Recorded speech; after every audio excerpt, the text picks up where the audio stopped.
Et Dieu ne voudrait pas que on pose de tels actes. Parce qu'en faisant cela, tu fais du mal à ta propre vie. Alléluia. Parce que tu troubles ta propre chair, déclare la Bible. Tu envoies du trouble dans ta vie. Que le nom de Dieu soit béni.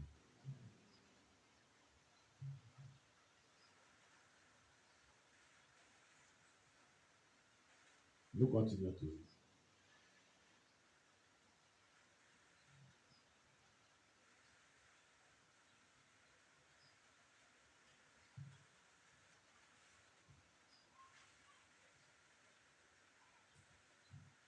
Proverbe 11, verset 23, toujours. Dans le livre de Proverbe. Les sages conseils que Dieu nous donne.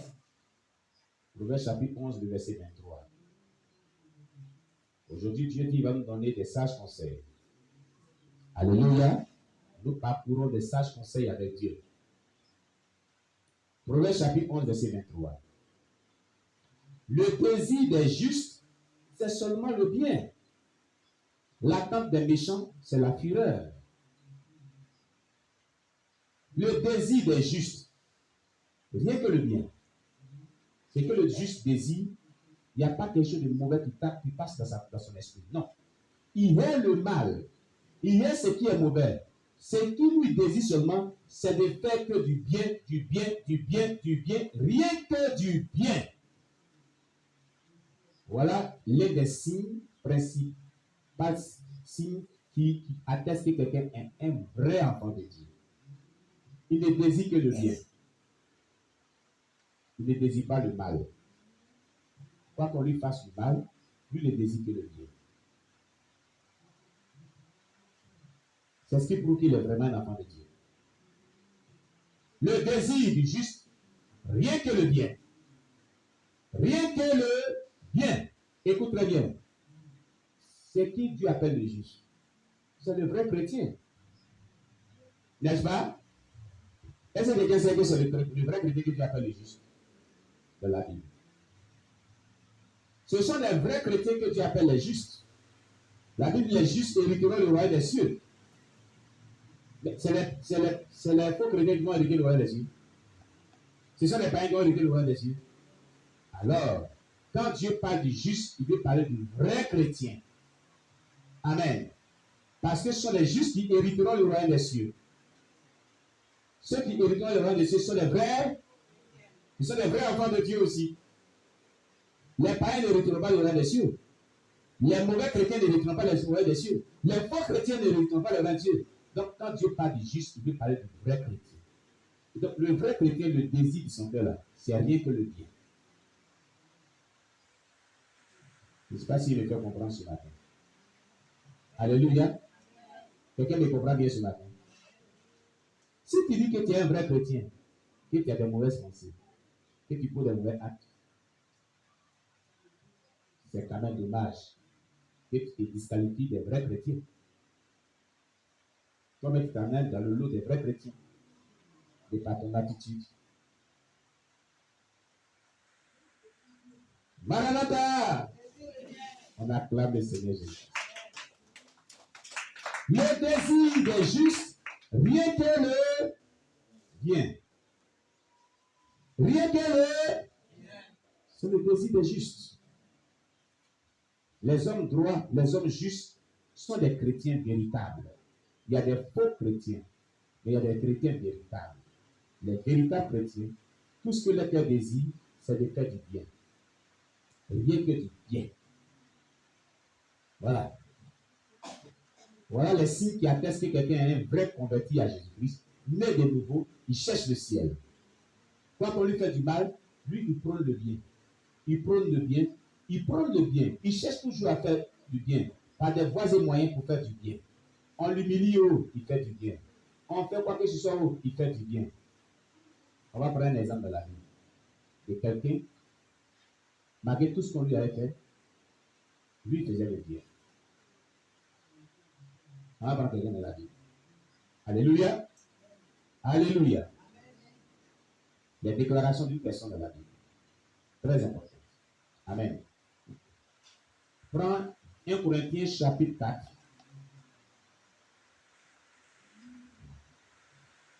À partir du verset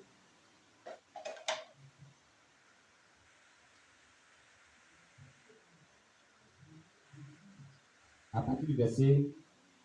Corinthiens 4 à partir du verset 9.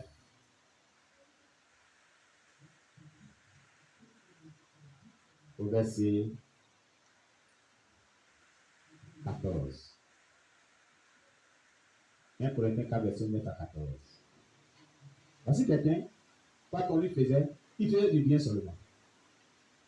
Et il témoignait, c'est pas lui seul, il parlait de tous ceux qui vivaient une telle vie avec lui. C'est l'apôtre Paul. Regardez la déclaration de l'apôtre Paul. L'apôtre Paul nous dit ceci. Car Dieu, me semble, a fait de nous, apôtres, les derniers des hommes. Donc, il ne parle pas de lui seul, hein? Il parle de tous les apôtres véritables.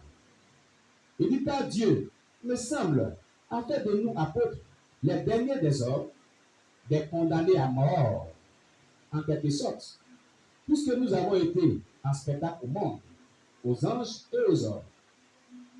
Il dit, nous sommes fous à cause de Christ. Et il dit, nous sommes fous à cause de Christ. Il y a des fous en Jésus-Christ. Alléluia. Alléluia. Il dit, nous sommes fous à cause de qui? À cause de qui? Très bien. Voilà ce que déclare l'apôtre Paul. Il dit, mais vous êtes sages en Christ. Nous sommes faibles, mais vous êtes forts. Vous êtes honorés et nous sommes méprisés. Le vous dont il parle pas du peuple de Dieu. Le peuple de Dieu est honoré, mais eux, les apôtres, ils sont méprisés. Jusqu'à cette heure, nous souffrons la faim, la soif, la nudité. Nous sommes maltraités, errant ça et là. Nous nous fatiguons à travailler de nos propres mains. Injuriés, nous bénissons. Persécutés, nous supportons. Calomniés, nous parlons avec bonté.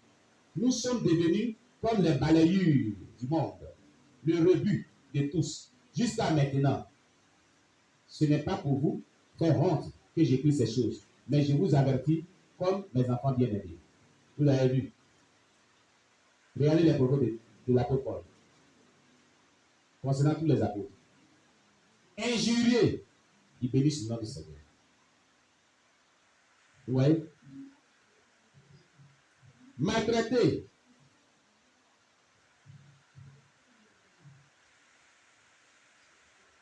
je dirais persécutés, calomniés, mais ils n'ont pas rendu le mal par le très bien. Qui faisait toutes ces choses? Ce sont des hommes qui leur faisaient le mal. Alléluia. À cause de qui? À cause de l'œuvre de Dieu. À cause du nom du Seigneur Jésus. Je reprends bien ce texte.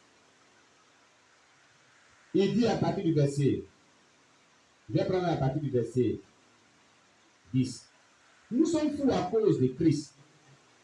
Mais vous êtes sages en Christ. Nous sommes faibles, mais vous êtes forts. Vous êtes honorés et nous sommes méprisés. Jusqu'à cette heure, nous souffrons la faim. La plupart disait qu'ils souffraient la faim. Ils n'avaient pas à manger.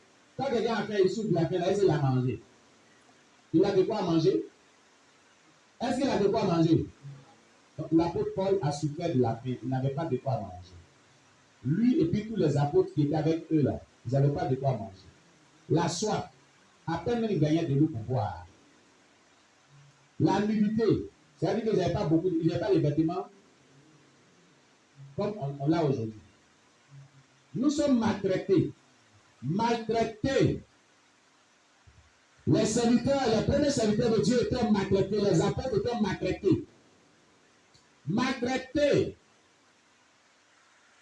Errant ça et là. Nous nous fatiguons à travailler de nos propres mains. Ils travaillaient de leurs propres mains. Mais ils étaient fatigués. C'est pas fini. Les gens les maltraitaient. Mais regarde ce que les gens ont fait. Injurier. Nous bénissons. Donc les gens les injuriaient. On les traitait de tous les injures. Toutes sortes d'injures. Mais ils ne rendaient pas injure pour injure. Ils bénissaient le nom du Seigneur. Alléluia. Alléluia. Persécutés.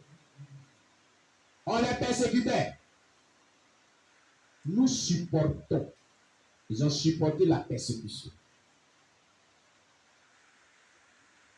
Calomnier. Les hommes de Dieu souffrent. Des chrétiens qui calomnient leurs pasteurs. Ils s'envoient des SMS. Et aujourd'hui, là, ça a chauffé. Hein? Tu n'as rien compris encore. Yeah.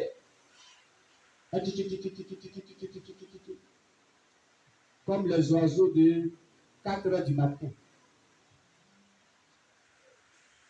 Les apôtres aussi étaient calomniés. Voilà, c'est pas ce qu'il y a écrit ici. Hein? Les apôtres aussi étaient calomniés. C'est pas ça?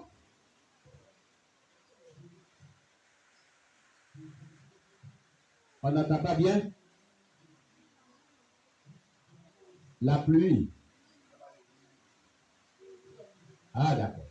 Amen. Que Dieu soit loué. Calomniés. Ils étaient calomniés, les apôtres. Quand ils disent nous sommes calomniés, ils nous laissent celui seul. Les premiers chrétiens ou les païens, en tout cas déjà les calomniaient. Alléluia.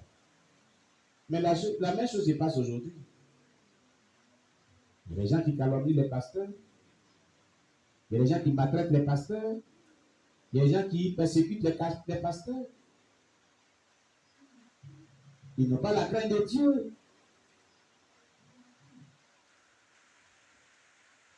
Mais ce n'est pas bon. Alléluia. Il continue, il dit, calomnier, nous parlons avec bonté. Malgré qu'on les a calomniés, ils ont parlé avec bonté. Ils n'ont pas réprimandé, ils n'ont pas riposté, ils n'ont même pas fait cas de cela. Hein. Non, non. Ils parlaient avec bonté ceux qui les calomniaient là. Ils leur faisaient du bien. Si vous voulez calomnier nous, mais nous, là, nous les apôtres, on va continuer de nous faire du bien. Vous voyez? Donc, il n'y a rien de nouveau sur le soleil. Ce qui est, a été. Ce qui sera, a été. Et Dieu ramène ce qui s'est toujours passé. Proverbe chapitre 3, verset 15. Proverbe chapitre 3, verset 15 dit, ce qui est là, a été dans le passé. Ce qui sera demain, a été dans le passé. Et Dieu ramène ce qui s'est toujours passé. Proverbe chapitre 3, verset 15. Le livre de... Non, c'est Ecclésiaste. Pardonnez. Oh, qu'est-ce qui m'arrive ce matin? Ecclésiaste chapitre 3, verset 15. Nous dit, ce qui est a été, ce qui sera a été, et Dieu ramène ce qui s'est toujours passé. Vous voyez? Donc, si vous voyez des hommes de Dieu aujourd'hui, des apôtres aujourd'hui, des prophètes aujourd'hui, des pasteurs aujourd'hui qui sont calomniés, maltraités, injuriés, critiqués, ce n'est pas quelque chose de nouveau. Le danger, ceux qui ont fait ça là, ceux qui les calomniés autres là, leur fin n'a pas été bonne. Parce qu'on ne calonie pas des pasteurs. C'est pas bon. Et s'il y a des personnes qui faisaient ça, nous leur déconseillons de le faire. Alléluia. Alléluia. Ce n'est pas de bonnes choses. Amen. Ce ne sont pas de bonnes choses. Je pensais toujours aux chrétiens, si tu crois qu'un pasteur fait quelque chose de mauvais, il faut intercéder plutôt pour lui pour que sa vie change que de le calomnier. Amen. Que de le critiquer.